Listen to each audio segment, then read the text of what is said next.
Well, it's a new day, new issue. So I wasn't going to film it, but it's turned into, might as well go ahead and fix this leaking tire. And we might pressure wash it, go ahead and grease everything, and just do our annual service on it.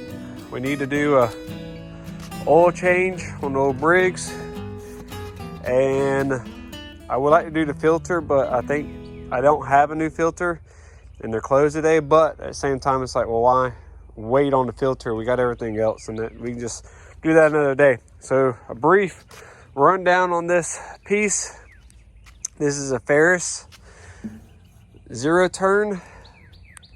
It is an IS 700Z, and it's a 52-inch deck, but I thought there was a marking somewhere to show that. Yep, as you can see, it's a 52-inch deck. It has the ICD cutting system, which from what I understand, talking to people way smarter than me, is how the baffling is done under your deck. The 600 doesn't have that. From what I've been told, it kind of helps stand the blades back up right before the blades swipe it. More of a professional cut, I guess you can say. I do apologize for my allergies. It is rapid this year. I usually don't get bothered by pollen, but it's messing me up pretty good. So we do have a Briggs & Stratton 27 horse. So it does have some power. I chose this over the Yamaha 18? No, Kawasaki 18, just for replacement value. I think you can get one of these brand new on Amazon for like $1,800 or something. Briggs & Stratton 27, but a Kawasaki was like $3,000. And kind of talking to other guys, it's still a lawnmower engine. In their opinion, they're all going to fail eventually. So which one do you brother replace? So anyways, pretty much this is a pressurized motor. You see you got an oil filter here. It has external oil cooler. And then it is a twin cylinder. You got overhead valve, your valve cover here, and then you got one here. Super happy with the piece as far as the motor. I'm just the weekend warrior cutter. I do cut my yard and some other family members. This is the reason why I went with a little bit better system than just for my 1 acre lot really requires. Some of the advantages of the Ferris is it does have suspension on it.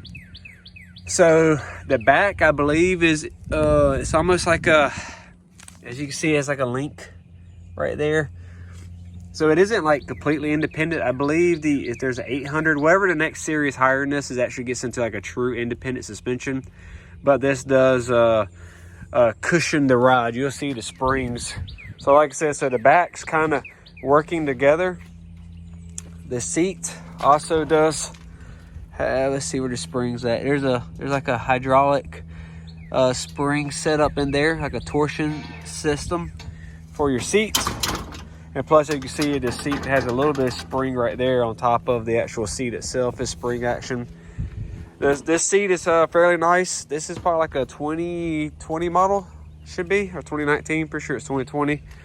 And then the front, it pivots off this bolt here and does that off of these two springs.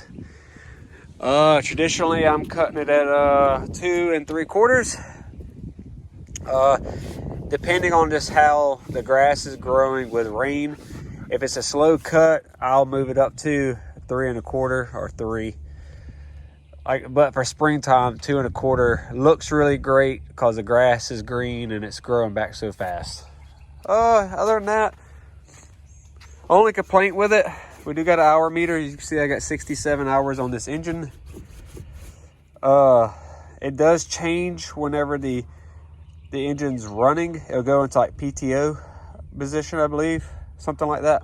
Not 100%, but I know it does have 2 different modes for how it counts time.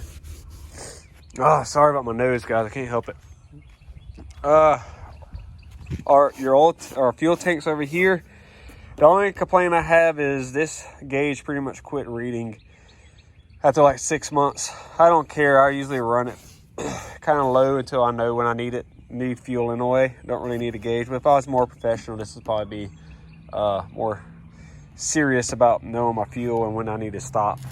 Like I said, Weekend Warrior, I keep gas readily available, so not really worried about it. Oh, I don't know when I bent this.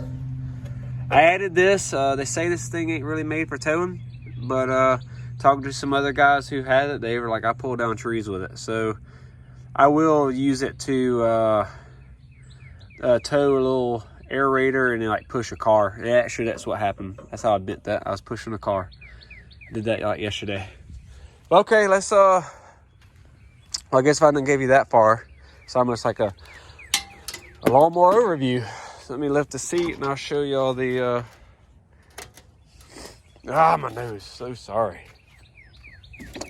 The belt system, I've had this belt come off once. It's never broke, but I do not engage this belt at wide open throttle either. I'll do it about 3/4, and then I'll go ahead and pull the switch up, which activates the solenoid, and then I'll ramp up the RPMs a little more. I don't wide open throttle and just full RPM bang the belt system. The battery did die after a year or two. Don't really know why. It just did. I went to Lowe's and got another one, which is kind of confusing because there's a lot more different models than I thought. Just so happened to get the right one, I assume. At least it hooked up right.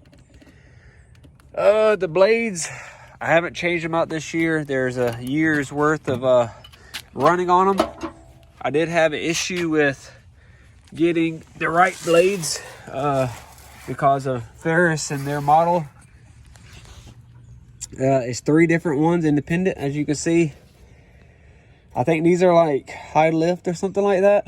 I actually went to Lowe's and I found another company, and all I had to do was like deburr the hole or something like that, and it went right on.